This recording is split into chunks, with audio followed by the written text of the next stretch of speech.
Hey everybody! Today we're celebrating a birthday on Nina's cookbook and we're making the birthday boy's favorite food, aloo puri. So let's get started.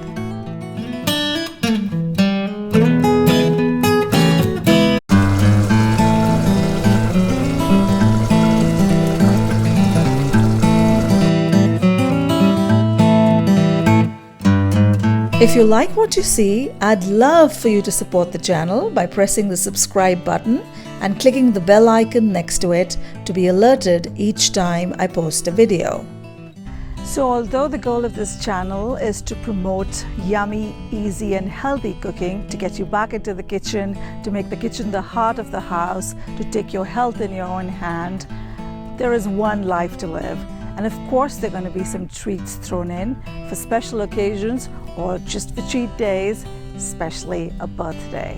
So aloo puri is that classic combination to India, as you have, say, ham and cheese or eggs and bacon to the West, or fish and chips to Britain, or guacamole and chips to Mexico. So this is a two-part series. In the first video, which is this one, we're going to be making the aloo, which is potatoes in a tomato sauce or a gravy.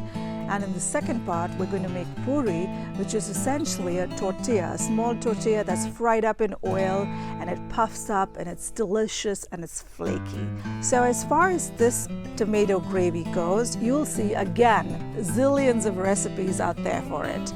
I guarantee you this is going to be the easiest one-pot recipe wherein you're cooking everything in one pot and therefore cleanup is a breeze. And to make the aloo tamatar, we're going to use the dynamic duo, the pressure cooker as well as the immersion blender.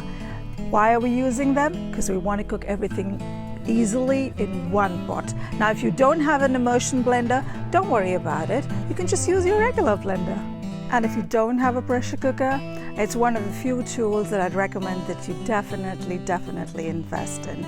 It's a very important part of my kitchen. It's in fact, if you're a vegetarian, then I would highly recommend you have it, because if you make your lentils and your beans and you get your protein from those, then definitely a smart way to cook those and an easier and faster way to cook those is in a pressure cooker. In India, I think most homes have a pressure cooker. It's really a very cultural thing and a very smart way to cook. So to get started with this dish, I'm going to take a little hing, and I've got the real kind. I'm going to take a little piece of it because a little goes a long way with it. Hing's also called asafoetida and I just love it. It gives this amazing umami flavor to the dish that really is a knockout. If you don't have hing, you can still make this amazing dish without it, but if you do, go for it. Next, we're going to heat up about 2 tablespoons of oil in a pressure cooker and add about a heapful teaspoon of jeera in it. And we're going to let the jeera splutter and crackle in it so that we know it's ready. So we're now going to add in just a few more spices. We'll first add in the ground up hing that we did. We'll add in some lal mirchi or red chili powder, and haldi, or the golden spice turmeric, that we've been using in India for eons now, and it's all a rage in the West.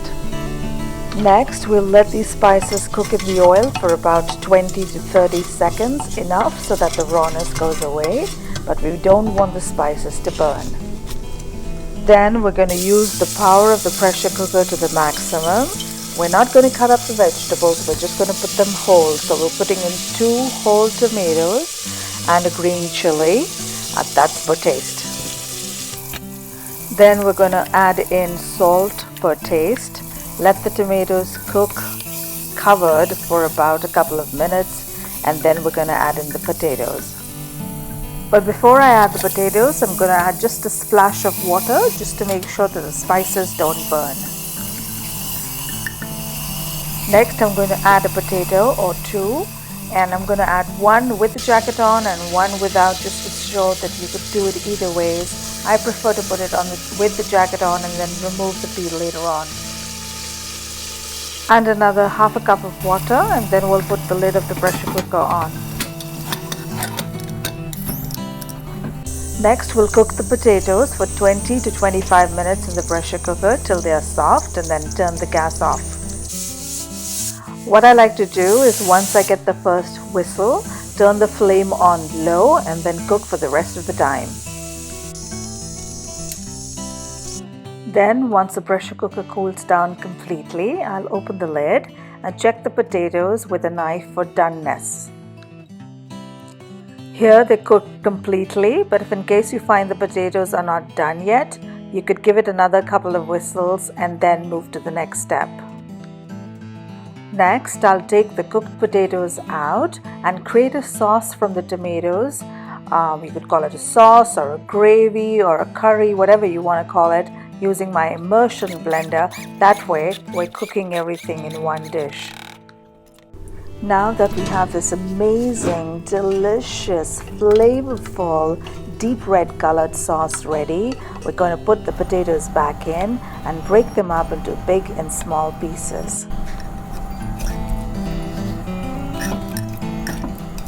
We'll do the same with the unpeeled potato. We'll take it out, let it cool down a bit, take off the peel and put it back in, broken into uneven pieces.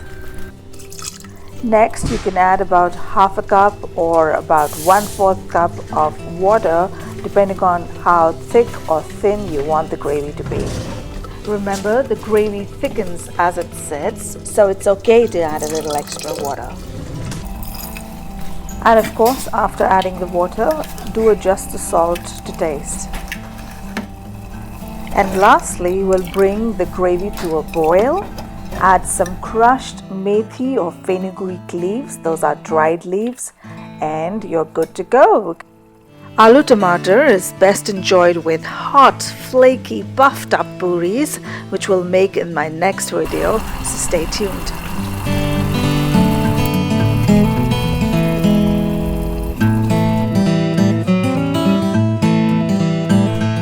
So I hope you liked that recipe as much as I liked making it for you. Do try it out and let me know what you think. Your feedback is super important to me, so I look forward to that. Till next time, I hope you take care of yourself. Happy living, and bye-bye.